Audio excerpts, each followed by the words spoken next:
Quand on est en couple, engagé dans une voie du couple depuis plusieurs années, avec un engagement mutuel qui a été scellé, parfois ritualisé,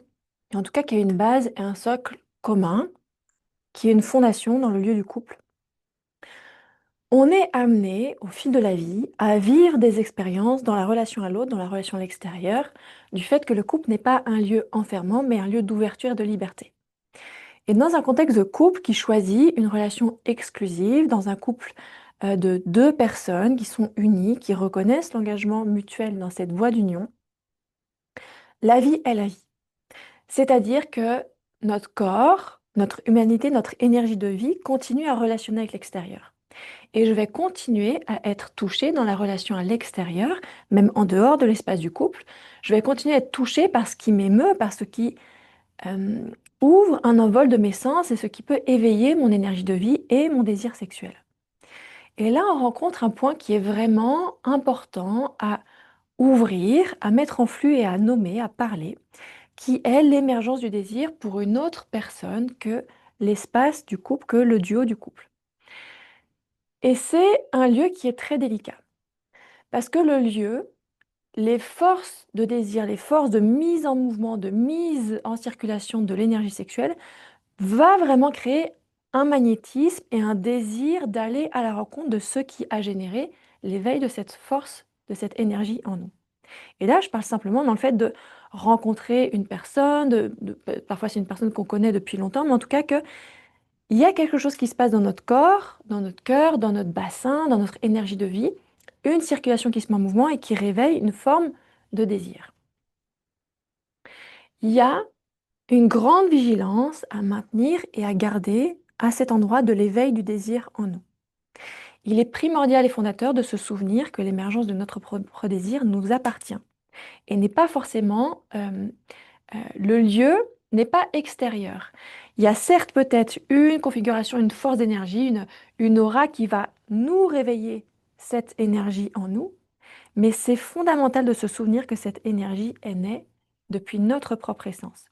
Et que lorsque l'on ressent une force de désir qui se met en mouvement, qui s'expand, ça ne veut pas dire qu'on a besoin de l'autre pour la ressentir, c'est juste que ça a été un point de contact extérieur qui, sans faire exprès, nous a rappelé à cette force de vie qui est en nous et qui siège en nous. Et là, il y a une grande vigilance lorsqu'on est engagé dans une voie de couple à ne pas être aveuglé par le désir qui émerge dans le corps. C'est-à-dire qu'il y a un mouvement qui peut être vraiment facile de glissement de terrain, de glissement de fondation, d'avoir l'illusion que la sensation qu'on a ressentie dans le corps ne pourra être vécue que si on va explorer la relation avec la personne qui a fait naître, qui nous a permis de regoûter à nouveau à cette sensation, peut-être même une nouvelle sensation qu'on n'avait pas sentie encore. Et pourtant, la sensation qui est née à nous, l'éveil de ce mouvement intérieur, n'est pas exclusif à la personne, la situation qui a généré l'éveil de ce mouvement. Et lorsqu'on choisit une voie d'engagement, une voie d'exclusivité dans un couple, il y a une vigilance particulière à tenir parce que les lieux d'émergence du désir dans le pubis sont des lieux qui peuvent être très enfermants, très source d'illusions et peuvent vraiment nous détourner de notre axe. Et là, à aucun moment je parle d'une structure de rigidité, d'interdit, d'enfermement et de séparation. Au contraire, c'est là que souvent on se leurre et que lorsqu'on croit que la liberté, ça va être d'aller prendre ce qu'on a à vivre à côté pour revenir ensuite au couple, potentiellement est profondément destructeur pour l'assise, la confiance et la durabilité du couple, c'est se souvenir que les désirs qui siègent dans le pubis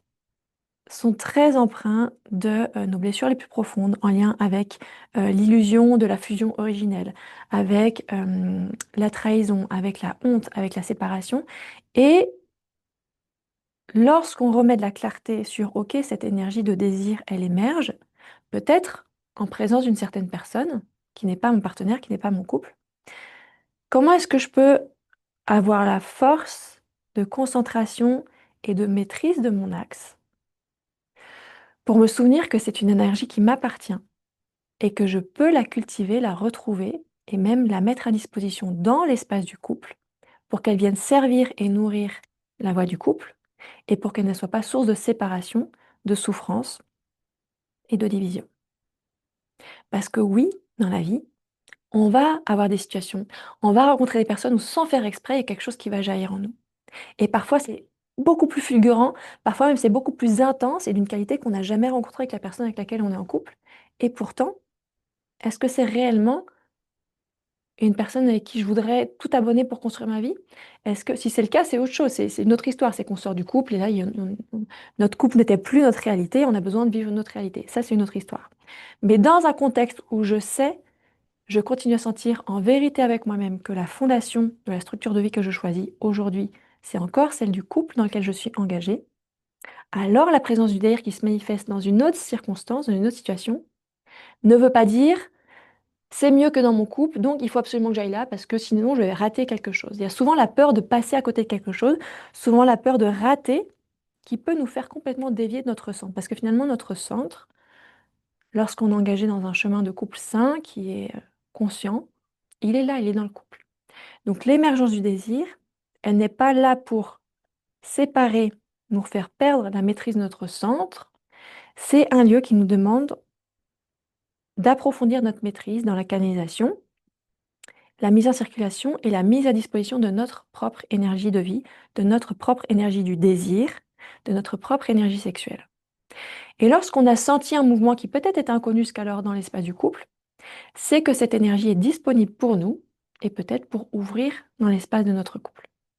Et que ce potentiel qu'on a ressenti n'est pas exclusif, n'est pas dépendant d'une personne extérieure, il est vécu en nous. Et en cela, c'est un point de départ pour expanser, approfondir, renforcer le champ des possibles dans notre unité intérieure et, si on le souhaite, dans la dimension du couple. Donc les éléments clés de cette présence, de cette expérience, c'est d'abord être dans cet axe et cette structure fondatrice de est-ce que mon couple est un lieu qui est une fondation éclairée, consciente et choisie, ou est-ce que c'est un lieu de fuite pour pas me retrouver toute seule? Peut-être c'est la première question que ça vient poser. En tout cas, lorsque l'assise du couple est fondée, qu'on est dans un choix de marcher la voie du couple, je vois mon chéri passer chargé, c'est drôle. Et donc, lorsqu'il y a l'émergence d'un désir dans une situation en contact d'une personne extérieure au couple, comment est-ce que je peux me souvenir que là, il y a une vigilance à avoir de attention, je peux soit détruire, soit renforcer. Voilà, donc belle expérience, belle rencontre et au plaisir d'avoir vos retours sur ce point. Merci.